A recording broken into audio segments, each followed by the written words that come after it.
across Texas. The issue is. I'm Greg Grugan in Houston. I'm Stephen Dial in Dallas.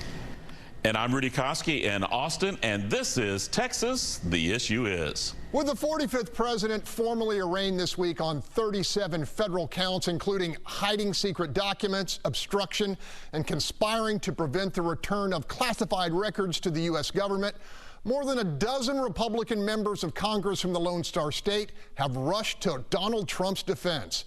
Representative Randy Weber of Friendswood is among them, claiming the prosecution of the GOP frontrunner is a patently partisan attack.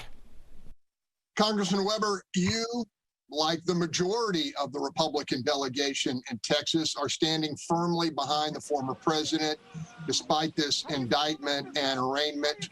Give me your thoughts. It's unbelievable, the double standard and the fact that the top of the Department of Justice has been weaponized. But if you just looked at the classified documents, ask yourself this. Did President Biden have classified materials even when he wasn't president, when he was vice president? Check. Did Hillary Clinton have classified material on her computer, classified emails, when she was just Secretary of State? Check. Did former Vice President Mike Pence have classified materials when he wasn't president? Check. The obstruction charge and this indictment suggests that the former president was asked for these documents back. He did not give them back willfully, and that amounts to obstruction. Then ask yourself this, Greg. Did anything nefarious come out of this? Was our national security compromised? And I would argue this. No, it wasn't. There's discretion there when they're dealing with a potential crime, if you want to call it a crime. I got to tell you, as a Texan and as a reporter, as an American, I was concerned to hear that the president had an actual battle plan, a retaliatory strike plan against Iran. If that is true, that doesn't bother you? You'd have to know where he kept it. Was it a secure facility? Who all had access to it? So was he thinking through that and the chance that he would get reelected and be able to say, okay, I want to refresh this. I want to have this firmly printed in my mind, if you will, because maybe he thinks time is of the essence. Was his intentions to break the law and to do things nefarious with the records? Not at all. Congressman Senator John Cornyn recently came out and said, Donald Trump cannot win in 2024. That was his belief.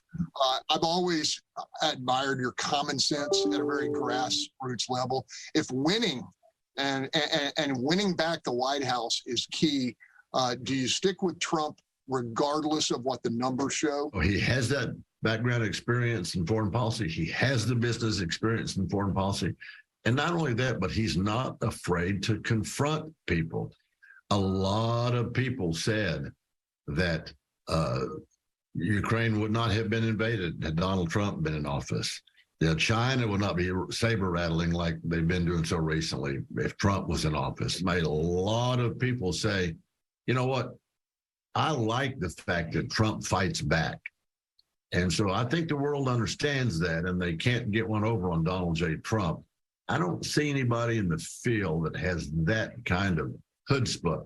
I thought about using lots of different words, but settled on the term entrenched. Stephen, what's your word? Yeah, a lot of words came to my mind, but I'll use the word loyalty. Okay, Rudy, lay it on us.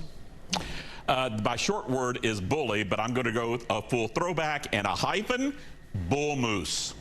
All right, lots to unpack here, so stay with us. The Fox Texas Trio will be right back.